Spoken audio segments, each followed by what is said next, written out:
வணக்க நண்பர்களே. கணேசன் ஓய்வு பெற்ற வங்கி மேலாளர். அவர் ரிட்டையர்ட் ஆகியிருந்தாலும் தன்னோட மயிலாப்பூர் கச்சேரி சாலையில் இருக்கிற பேங்குக்கு மாதத்தில் ஒரு தடவையாவது போயிட்டு வருவார். உள்ளே போகிறதுக்கு நேரம் இல்லைனாலும் வாசலில் கிழக்கு புறமாக பேக் ரிப்பேர் கடை ஒன்று இருக்கும். அந்த பேக் ரிப்பேர் கடைக்காரர்கிட்ட போயிட்டு நலம் விசாரிக்காமல் வரவே மாட்டார். என்ன நல்லா இருக்கீங்களா அப்படின்னு சொல்லிட்டு. கடைக்கு வர்றவங்களுக்கும் அது ஆச்சரியமாக இருக்கும். ஒரு முன்னாள் வங்கி அதிகாரி அந்த இளைஞன்கிட்ட இந்த மாதிரி நலம் விசாரிக்கிறத பார்த்து கொஞ்சம் பேர் யோசிப்பாங்க. சில நேரத்தில் ரெண்டு பேரும் பேப்பர் கப்பில் டீ சாப்பிட்டுக்கிட்டு நாட்டரசங்கோட்டை, கம்பரு, ஊர் வெறிச்சோடன வீதி அப்படி இப்படின்னு சொல்லிட்டு பேசிக்கிட்டே இருப்பாங்க. ஆனால் அவரோட இந்த செயல் வங்கிக்குள்ளார இருக்கிற பழைய ஊழியர்களுக்கு ஆச்சரியமாக இருக்காது. ஏன்னா அவங்களுக்கு விஷயம் தெரியும். ஒரு நாள் இந்த வங்கிக்கு ஒரு புதிய ஊழியர் ஒருத்தர் வராரு. வந்துட்டு இந்த வங்கி மேலாளர் டைரெக்டாக ஒரு பேக் ரிப்பேர் கடைக்காரர்கிட்ட நல்லா இருக்கீங்களா, போனீங்களா, வந்தீங்களான்னு சொல்லிட்டு பேசிகிட்டு இருக்காரு மாதத்தில் ஒரு தடவை அப்படின்ற விஷயத்தை கேள்விப்பட்டு, என்ன விஷயம், ரெண்டு பேரும் ரொம்ப க்ளோஸாக பேசிகிட்டு இருக்காங்க அப்படின்னு சொல்லிட்டு பழைய ஊழியர்கிட்ட விசாரிக்கிறாரு. அப்போதான் அந்த பழைய கதையை மீண்டும் கொஞ்சம் சிரிப்பலையை கிளப்பிச்சு. என்ன நடந்துச்சு அப்படின்னா, 2 வருஷத்துக்கு முன்னாடி கணேசன் அப்படின்ற அந்த வங்கி மேலாளர் இந்த கிளை மேலாளராக இருந்தப்போ ஒரு நாள் சாயங்காலம் பணம் எல்லாம் இருக்கிற இடத்துல வச்சுட்டு அன்னைய வேலை எல்லாத்தையும் முடிச்சுட்டு கிளம்ப தயாரானாங்க. மேலாளரும் உதவி மேலாளரும் காசாளரும் ஒரு கடைநிலை ஊழியரும். இந்த கடைநிலை ஊழியர் அப்படின்ற ஒருத்தர் தான் ஷட்டரை பூட்டிட்டு போகிற வேலை. அதனால் கீழே இழுத்து பூட்டிட்டு அவசரமாக வேற ஒரு இடத்துக்கு அன்னைக்குன்னு பார்த்து போக வேண்டி இருந்துச்சு. எல்லாரும் வெளியே வாங்கன்னு சொல்லிட்டு கண்ணாடி கதவை இழுத்து மூடிட்டு ஷட்டரை கீழே இழுத்தாரு. இந்த எடை கூடிய ஷட்டர் இல்லைன்னா கடைநிலை ஊழியர் உதவியின்றி பூட்டி போட்டுடலாம். வீட்டுக்கு போகும் அவசரத்தில் மேலாளர் கணேசன் டாய்லெட்டுக்குள்ளே இருந்ததை அவங்க பார்க்கவே இல்லை. கணேசன் இல்லை அப்படின்னு சொல்லிட்டு ஏற்கனவே அவர் கிளம்பிட்டாருன்னு சொல்லி நினச்சிக்கிட்டாங்க. அவர் போயிருந்தாருன்னா தெருவில் இருக்கிற கபாலீஸ்வரர் கோயிலுக்கு போயிருந்தாலும் போயிருப்பாரு அப்படின்னு சொல்லி நினச்சிக்கிட்டாங்க. வாரத்தில் ஒரு நாள் சாயந்தரம் கண்டிப்பாக அவர் போவார் அப்படின்னு சொல்லிட்டு அவருக்கு எல்லாத்துக்கும் தெரிஞ்சது தான். டாய்லெட்லேருந்து வெளியில் வந்த கணேசன் ஹாலுக்கும் டாய்லெட்டுக்கும் நடுவில் இருந்த அந்த அறையில், பூட்டப்பட்ட அறையில் மாட்டிக்கிட்டாரு. அதை பார்த்து நெத்திலையும் மண்டையிலையும் அடிச்சுக்கிட்டாரு. வேறு ஒழியுது அவருக்கு. நொந்து போயிட்டாரு. மொபைல் கூட அவர்கிட்ட இல்லை. ஏன்னா அந்த மொபைலு அவரோட மேஜர் டிராயருக்குள்ளே வச்சுருக்காரு. டாய்லெட் போகும்போது அவரை மொபைல்லாம் எடுத்துகிட்டு போகிறதில்ல. உள்ளே விழுந்தா எப்படி எடுக்கிறதுன்னு பயந்துட்டு மொபைலை எடுத்துகிட்டு போகவே மாட்டார். இன்னும் 2 நாள் பேங்க் வர லீவு. 4ஆம் சனிக்கிழமை அப்புறம் ஞாயிற்றுக்கிழமை வேற. எப்பயுமே இந்த 2 நாட்களில் தொடர் விடுமுறை வந்தால் சந்தோஷப்படுற கணேசன் இன்னைக்கு எள்ளும் கொள்ளுமா வெடிக்கிற நிலையில் இருக்கிறாரு. ஏன்னா டாய்லெட்குள்ளே மாட்டிக்கிட்டார் இல்லையா. ராத்திரி 10 மணி வரை மனைவியும் இவங்கள தேட மாட்டாங்க. மனைவிக்கு இவங்களோட நண்பர் பேர் மட்டும்தான் தெரியும். அவங்களோட மொபைல் நம்பர் கூட தெரியாது. இவரை காணுமேன்னு சொல்லி ஃபோன் பண்ணி கூட கேட்க முடியாது. கிளை என்ன தேடி அடித்தா கூட அது ஹாலில் இருக்கிற மேலாளர் அறையில் தான் இருக்குது. இதே மாதிரி அவர் சொல்லிட்டு படித்த கதை எல்லாமே இந்த நேரத்தில் தான் ஞாபகம் வரணுமான்னு சொல்லி அவருக்கு ஒரே டென்ஷனாகவே ஆகிடுது. என்னடா அது இந்த நேரத்தில் தான் இதெல்லாம் ஞாபகம் வரணுமா அப்படின்னு சொல்லிட்டு. குடிக்க தண்ணி கூட கிடையாது. டாய்லெட் வசதி மட்டும்தான் இப்போதைக்கு லக்ஸுரி. சாப்பிட்றதுக்கு ஒன்றுமே கிடைக்காது. இவருக்கு லோ சுகர் வேற இருக்குது. சாப்பிட்லன்னா உயிர் போகிற நிலைமைக்கு ஏறக்குறையா. அங்கே ஒரே ஒரு எலி தான் இவருக்கு துணை. அங்கும் இங்கும் இவரை பற்றி கவலைப்படாமல் ஓடிக்கிட்டே இருந்துச்சு. காவக்கோட்டம் கதையில் பஞ்சத்தில் மக்கள் எலியை பிடிச்சி சாப்பிட்ட கதை அவருக்கு படிச்சிருந்தது வேற மனசில் கிளி விட்டுச்சு.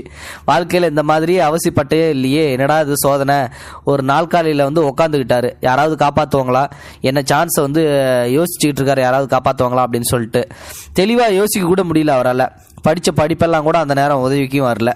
வெளியே பேக் ரிப்பேர் கடைக்காரர் இளைஞர் பார்த்தீங்கன்னா கடைநிலை ஊழியர்கிட்ட கேட்க ஆரம்பிச்சிட்டாரு. ஏன்னா எல்லாருமே ஷட்டரை இழுத்து முடிச்சுட்டு வெளியில் போக ஆரம்பித்த உடனே இந்த கடைநிலை ஊழியர்கிட்ட எங்கே சார் மேனேஜர் வரலையா, மேனேஜர் சார் எங்கே அப்படின்னு சொல்லிட்டு கேட்குறாரு. உடனே இல்லையே, அவர் வெளில போயிருந்தாலும் போயிருப்பாராச்சே எங்களுக்கு முன்னாடியே அப்படின்னு சொல்லிட்டு அவர் அந்த கடைநிலை ஊழியர் சொல்கிறாரு. அப்போ தான் இல்லை சார், எனக்கு கையை காட்டாமல் வந்து குட் நைட் சொல்லாமல் அவர் அங்கேருந்து போகவே மாட்டார். இன்னைக்கு வந்து அவர் வெளியில் வந்த மாதிரியே வந்து தெரியல. போகும்போது வந்து நான் பார்த்தேன் அவரை, திருப்பி வெளியில் வந்த மாதிரி தெரியலையே. தினமும் காலையிலையும் ராத்திரியும் நான் அவருக்கு வந்து விஷ் பண்ணுவேனப்பா, அவரும் சிரிச்சுக்கிட்டே எனக்கு விஷ் பண்ணுவார் அப்படின்னு சொல்லிட்டு வந்து புலம்பினார். இப்போது உதவி மேலாளருக்கு இப்போது சந்தேகம் வந்துருச்சு. டாய்லெட்டுக்கு போயிருப்பாரு ஒருவேளை.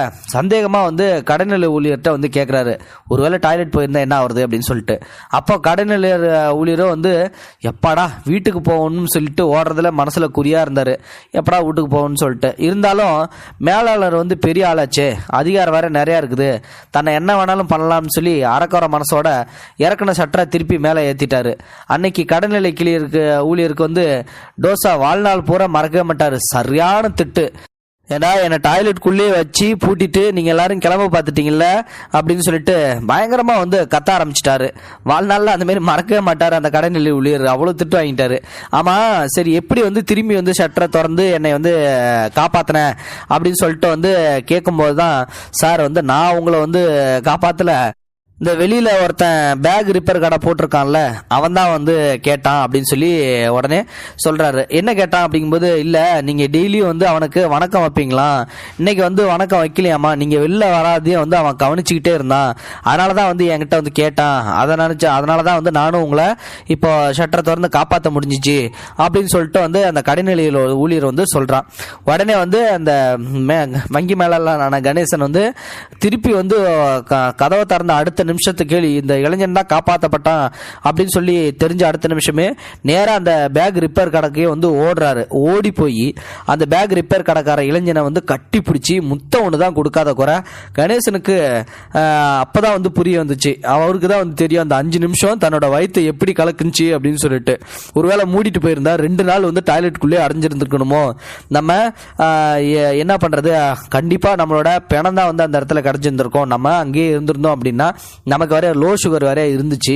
ஒருவேளை வந்து இந்த பேக் ரிப்பேர் கடைக்காரன் மட்டும் நம்மளை பற்றி கேட்கல அப்படின்னா கண்டிப்பாக நம்மளோட பணத்தை தான் வந்து 2 நாள் கழிச்சு பார்த்துருந்துருப்பாங்க. நம்ம டெட் பாடி தான் வந்து கிடச்சிருந்துருக்கோம். 2 நாட்கள் கழிச்சு நான் இறந்த செய்தி தான் வந்து பத்திரிகையில் வந்து வந்திருக்கோம் அப்படின்னு சொல்லிட்டு என்னென்னமோ யோசிச்சு அவருக்கு தான் வந்து அந்த வயிற்ற கலக்கிற நிமிஷம் அவருக்கு தான் வந்து இப்போது தோணுச்சு. அப்போ தான் வந்து ஒரு நிமிஷம் விஷயத்தை வந்து புரிஞ்சுக்கிட்டாரு. நம்ம சாதாரணமாக தான் வந்து அந்த பேக் ரிப்பேர் கடைக்காரனுக்கு வந்து வணக்கம் வச்சோம். ஆனால் வந்து அவன் அது ஒரு பெரிய விஷயமா எடுத்துக்கிட்டு நம்மளை அடிக்கடி வந்து கவனிச்சிருந்திருக்கான், நம்ம மேலே ஒரு மரியாதை வச்சிருந்திருக்கான் அப்படின்னு சொல்லிட்டு அவருக்கு தான் அப்போதான் வந்து புரிய வந்துச்சு. அடுத்த ஒரு விஷயக்கு பதில் மரியாதை செலுத்துகிற தன்னோட குணம் அந்த சிவகங்கை இளைஞன் மூலமா 2 நாள் அவதியிலிருந்து காப்பாற்றுறது என்னமோ பெரிய ரிலீஃபாக இருந்துச்சு. இப்படி ஒரு இக்கட்டான சூழ்நிலையில் அவதிப்பட்டவங்களை கேட்டு பாருங்க, கண்டிப்பாக வந்து நான் சொல்கிற உண்மை புரியும் அப்படின்னு சொல்லிட்டு ஒரு நண்பர் ஒருத்தர் உண்மையிலுமே நடந்த ஒரு சம்பவத்தை இணையதளத்தில் வந்து பதிவிட்டிருக்காரு. இது உண்மையிலுமே வந்து ஒரு நிகழ்ச்சியான சம்பவம் தான். அந்த பேக் ரிப்பேர் கடைக்காரன் மட்டும் சொல்லலை அப்படின்னா டாய்லெட்குள்ளே வங்கி அதிகாரியான கணேசன் வந்து பூட்டி இருந்திருப்பாரு. அவரோட உண்மையிலுமே இறந்தும் போயிருந்திருக்கலாம். ஏன்னா அவருக்கு லோ சுகர் இருக்குங்கும்போது கண்டிப்பாக அவர் சாப்பிடல அப்படின்னா இறந்தும் போயிருப்பாரு.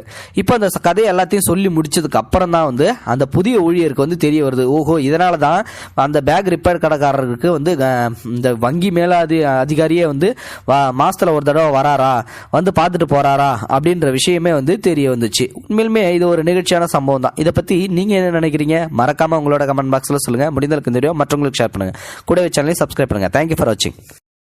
இது போன்ற செய்திகளை உடனுக்குடன் நீங்கள் தெரிந்து கொள்ள மறக்காமல் எங்களுடைய சேனலை சப்ஸ்கிரைப் செய்யவும், கூடவே பக்கத்தில் வரும் பெல் ஐக்கானையும் கிளிக் செய்யவும்.